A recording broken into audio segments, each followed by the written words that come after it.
Hello, everyone, and welcome back to Neuroalchemy, a NeuroSynergy podcast where we explore the meeting place of science, soul, and the art of becoming. I'm your host, Dr. Sarah Young.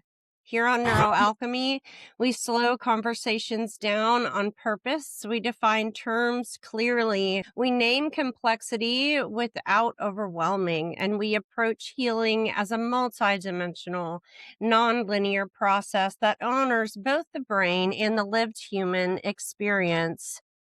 Because clarity creates safety, and safety opens the door to deeper insight, choice, and healing. Today's conversation centers on psychology, responsibility, choice, and change. Some of what we explore may challenge familiar narratives about blame, validation, or what healing is supposed to look like. You're invited to listen gently, pause when you need to. Nothing here is about force or perfection. Feel free to take a deep breath. You don't need to decide anything today. Today, I'm joined by Dr. Larry Waldman, and I'm genuinely looking forward to this conversation. Dr. Waldman is a psychologist, author, and educator whose work focuses on personal responsibility, emotional regulation, and reclaiming agency through conscious choice. His approach is firmly grounded in psychological science while also challenging cultural narratives that often keep people stuck in blame, avoidance, or externalized control. This conversation is not about perfection. It's not about positivity. It's how how change actually happens, how responsibility differs from shame, and how psychological frameworks can either expand or quietly limit human potential. Larry, thank you for being here and welcome to Neuroalchemy. Well, thank you. I appreciate the opportunity. Before we move into our content for today, I'd love to begin by helping us arrive. So, how are you arriving today, Dr. Waldman? Arriving well. I taught a yoga class this morning, which went very nicely, and had a light breakfast, and I'm ready to go. I love that. Thank you for sharing that. For all of our listeners out there, remember there's no right way to arrive here. However, you're showing up today is enough. Before we go deeper, I want to orient our listeners here on Neuroalchemy. We define terms as if you're hearing them for the very first time.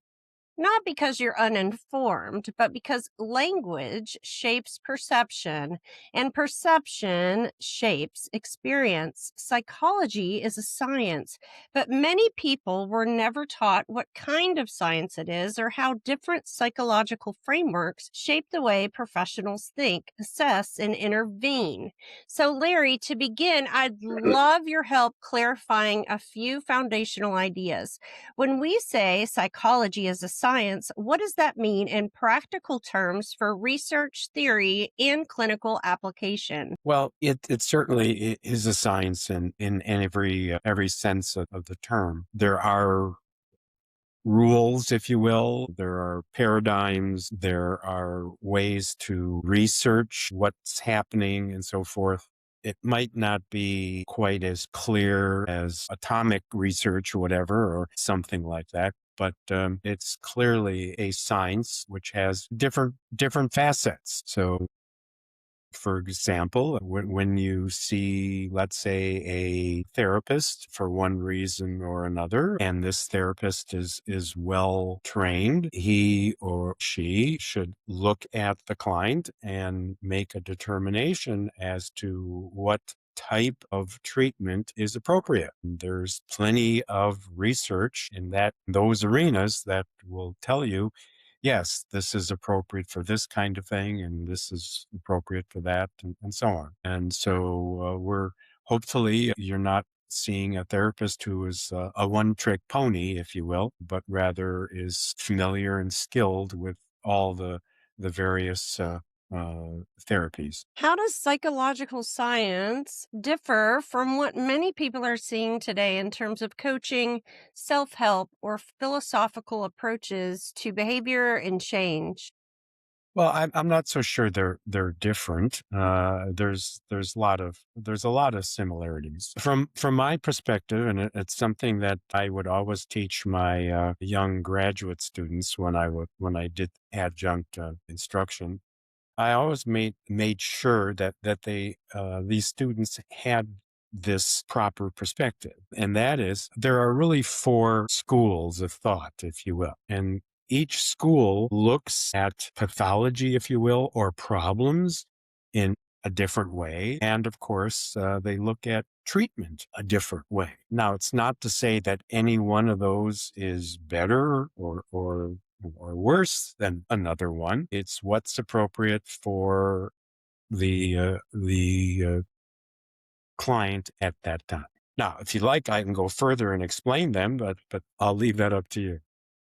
Yeah, I mean, it is important, I think, for everyone to understand that psychology isn't just one single viewpoint where everything comes from, but it is a field made up of those multiple schools of thought. Would you like to share more about what those multiple schools of thought looks like? Sure, be glad to. And we can take them kind of chronologically. The first school, if you will, is often referred to as the biological school. And this largely is in the realm of the psychiatrist to a large degree. And the thinking here is that, you know, the problem the client has or the patient has to do with their biology, their brain chemistry, if you will. And thus, the treatment is to rectify that problem. And of course, that therefore pharmacology is the treatment of choice. And over my almost 50 years in practice, there have been many times when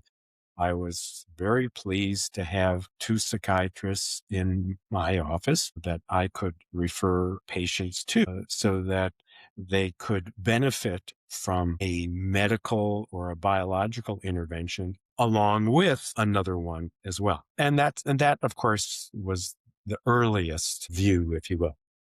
The next view that came along is the psychoanalytic view or analytic view. This is the one that was promoted by Freud primarily in the late 1800s. And this view basically says that, you know, what the child learned during those early formative years is critical.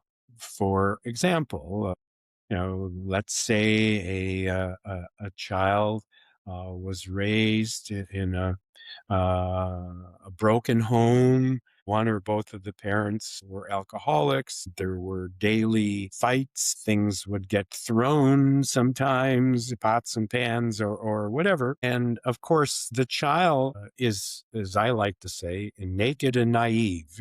They don't know what's right or wrong, good or bad, normal or abnormal. And so to the child, this situation, at least early on for the first, well, close to decade of their life, they assume is what is happening for everybody. So if you grow up in this kind of environment, you can quickly see that someone could become very anxious, where they've come to learn that at any minute, at any time, something crazy could happen about which they had no control. So if you grow up under those circumstances, and that it makes sense that their thinking isn't wrong, they're not crazy. Anyone growing up under those circumstances would believe the same thing. So the kind of treatment, if you think this is appropriate, is to get the client to come to recognize why they believe the way they do. Not saying their belief is wrong, but why they believe the way they do now, and that it's possible to learn to believe something else. The whole world isn't that way, and so on.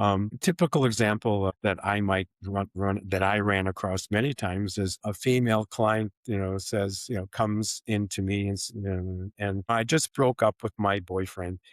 This happens to me all the time. Why do I keep selecting, these kinds of men?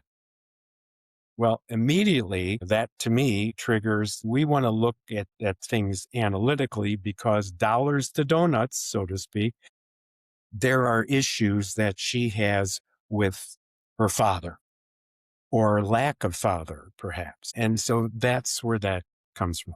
There are two more contemporary views that came about in the early 1800s. One is the cognitive view. The cognitive view, and when I say it's contemporary, is that they focus pretty much on the present rather than so much of the past as the biological and, of course, the analytic views do. The cognitive view basically believes that what we think, what we say to ourselves determines how we feel and how we behave. And if you think about it, because you see it often, there are a lot of people walking around with what I refer to is a bad case of stinking thinking, where they are saying negative things to themselves all the time. And so someone who is fearful, anxious, and so on, afraid to take a chance, take a risk, and so on, is worried about what other people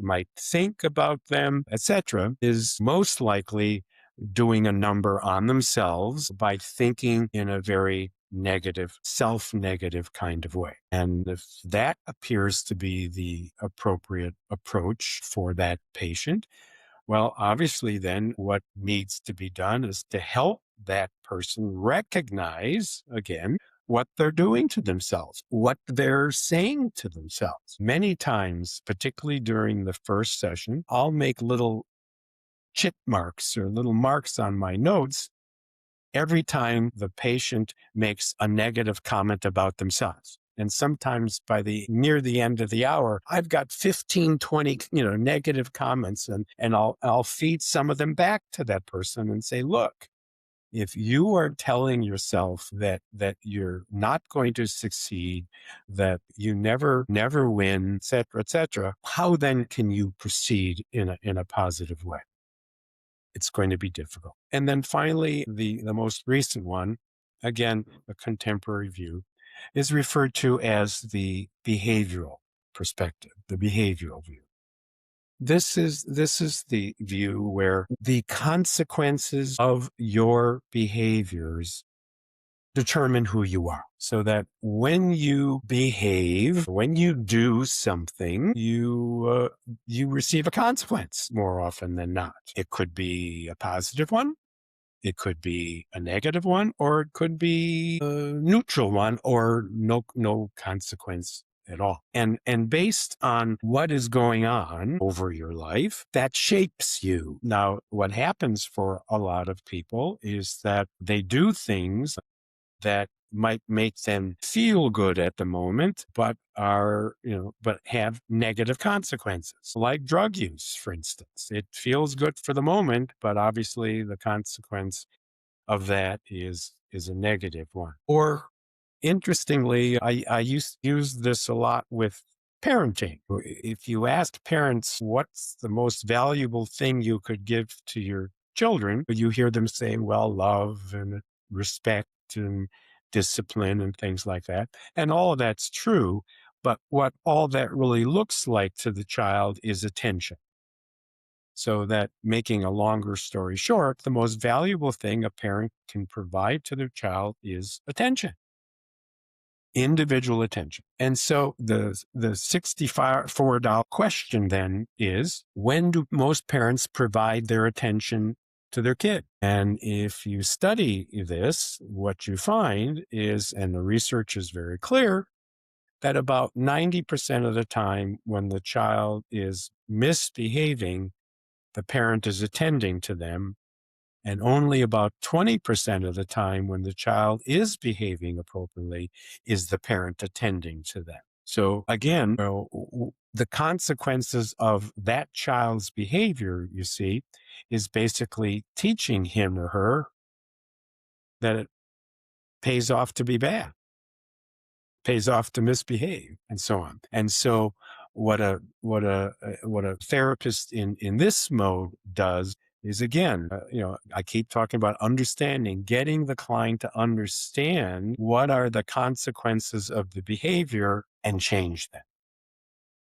So that's a very brief outline of these four different views, but I think you can see this is a significant part of what the science of psychology is about. Thank you so much for breaking that down for us. I think a lot of people don't always realize that the therapist, the coach, the clinician that they're working with might be operating from a very specific, psychological lens that might be different than another, professional. A major theme in your work is responsibility, and that word can be triggering for some people. How do you differentiate personal responsibility from blame or shame? And what does healthy responsibility look like? Well, again, depending on what framework you want to use, I would look at how was that child taught to be responsible. By responsible, I mean making good, healthy choices.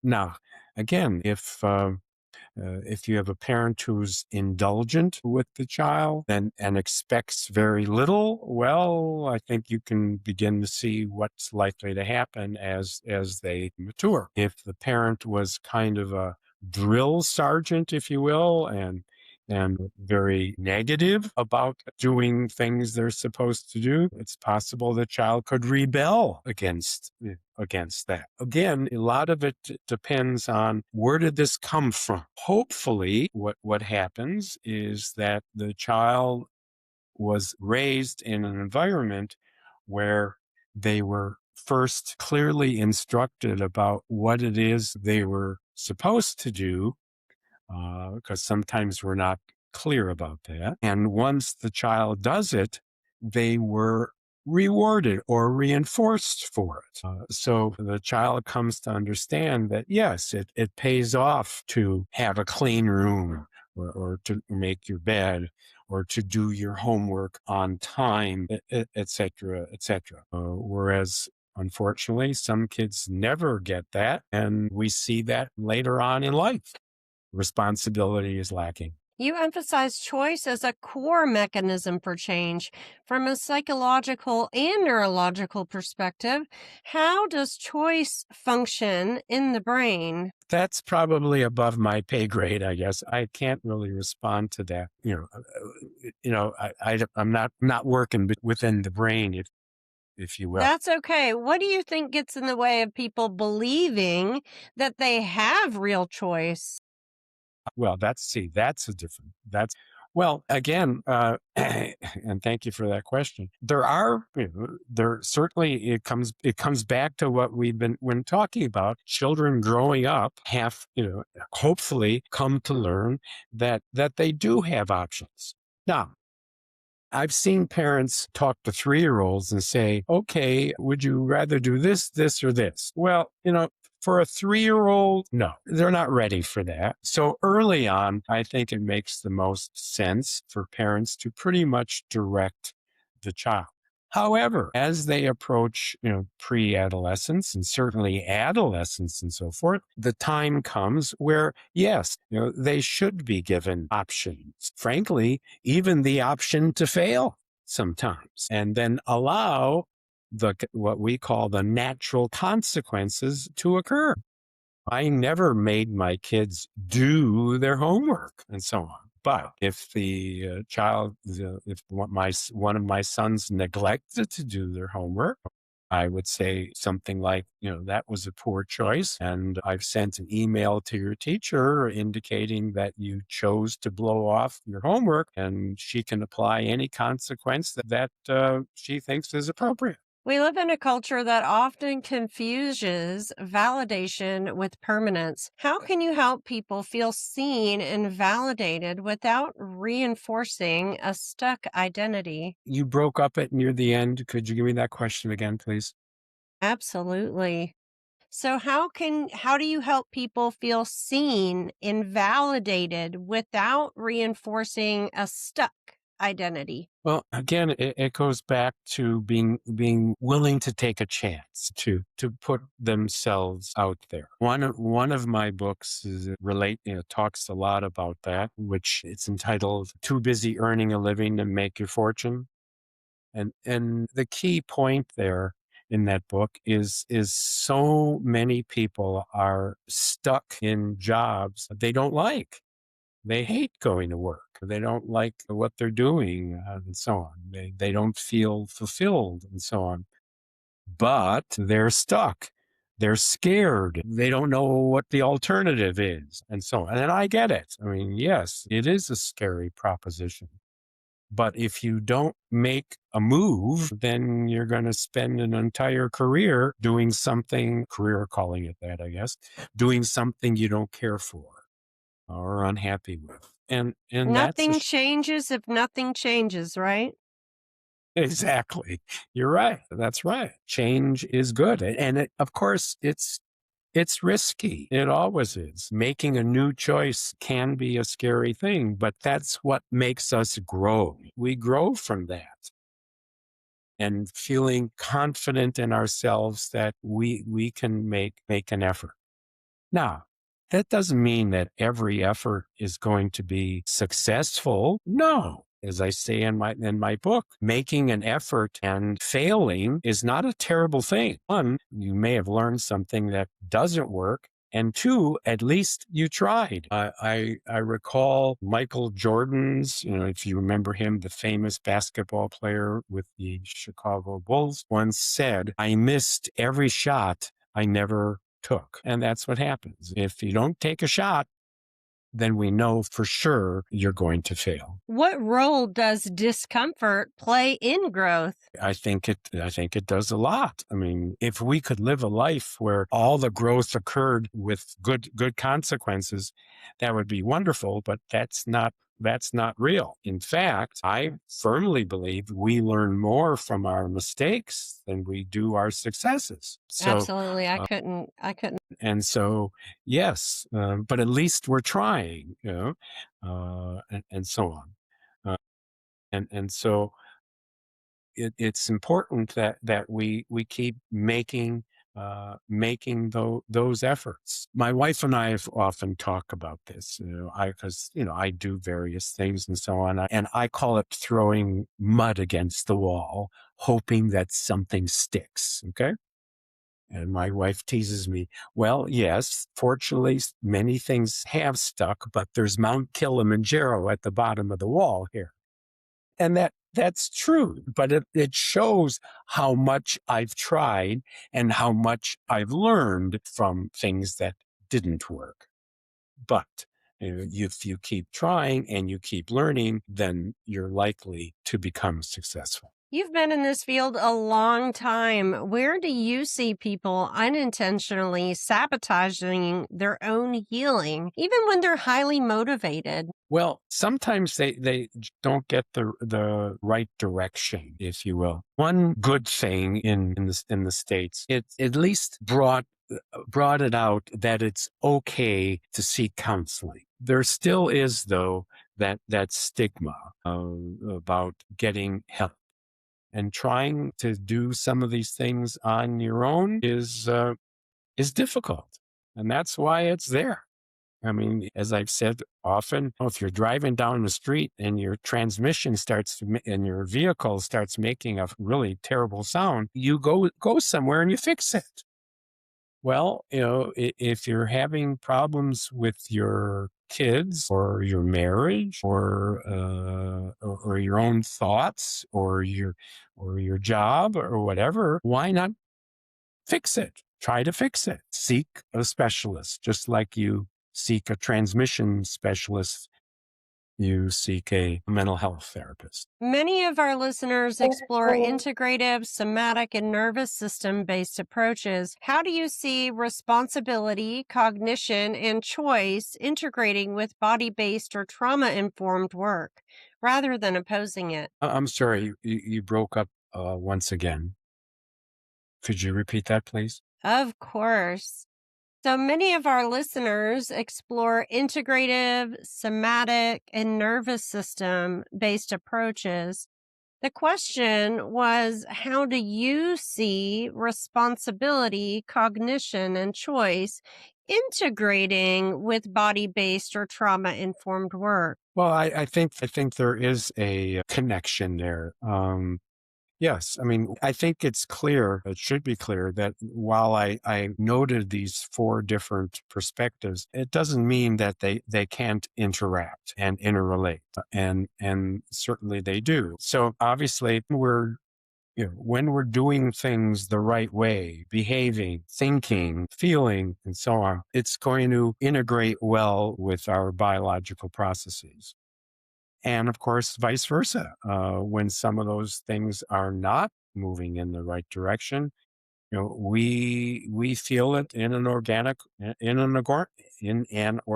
manner as well. We like to end each episode with a gentle invitation for our listeners, something practical that our listeners can explore without pressure or perfection. Dr. Larry, if you were to offer something, a small grounded practice for the upcoming week, what would you suggest? There's an old behavioral saying that I frankly live with and teach, and it goes like this: it is far easier to behave your way into a new feeling than to feel your way into a new behavior. And what that means is there are so many people who aren't doing what they need to be doing because they don't feel like it. And often they're unsuccessful.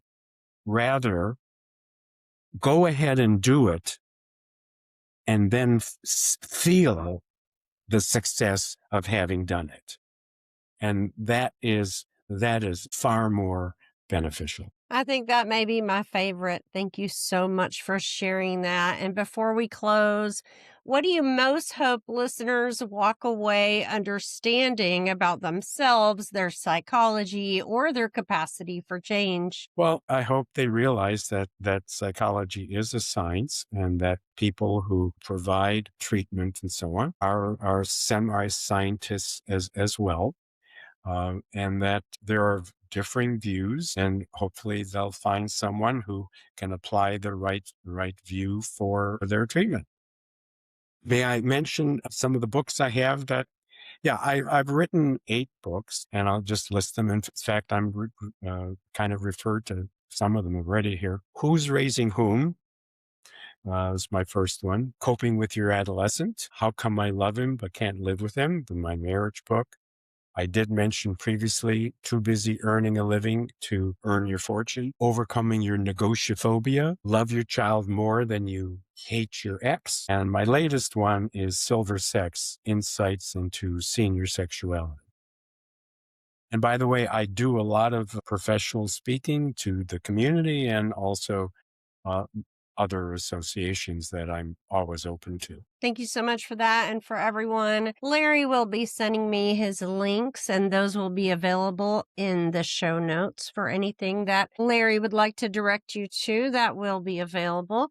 Larry, thank you for this thoughtful, grounded conversation and for bringing clarity to topics that are often oversimplified or misunderstood. Before we close, I want to name this. I never leave these conversations unchanged. There's always something I'm taking with me, something I'll reflect on, and something I'll continue to integrate long after the recording is through. And if this episode resonated with you, please consider liking, subscribing, and sharing it. That's how these conversations travel, and that's how they reach the people who need to hear them the most.